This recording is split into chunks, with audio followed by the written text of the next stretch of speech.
la rediffusion de l'émission Les Animaux du Monde, s'est aperçu qu'il avait épousé une autruche.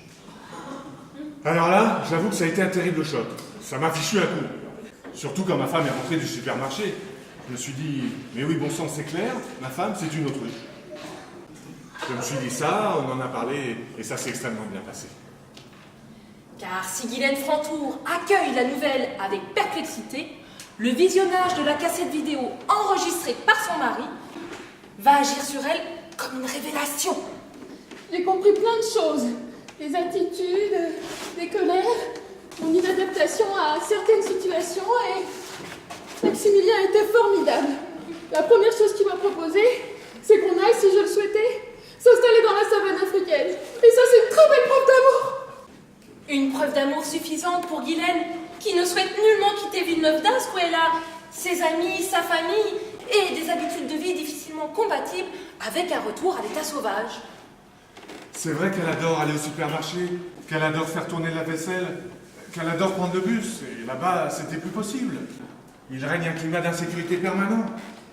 Pour une autruche comme Guylaine, les chances de survie sont très minces. La plupart des professionnels que nous avons consultés ne lui donnaient pas 3 minutes avant de se faire dévorer par un loup. Non, je crois que la solution que nous avons finalement trouvée est la bonne.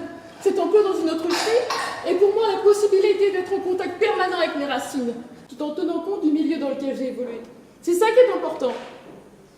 Si Guylaine et Maximilien sont parvenus à surmonter une épreuve aussi inattendue dans la paisible vie de couple qu'ils menaient jusqu'alors, ils sont en proie aujourd'hui à diverses querelles administratives qui pourraient bien les mener l'un et l'autre devant les tribunaux. Car si Guylaine est une autruche, son mariage avec Maximilien est immédiatement invalidé. La République française ne reconnaît pas les mariages homosexuels. Leur seul recours, afin d'éviter un redressement fiscal d'importance, serait alors de prouver leur bonne foi au moment des faits. Ici, Claudine Succo à Villeneuve-d'Ascq pour Planète Blush.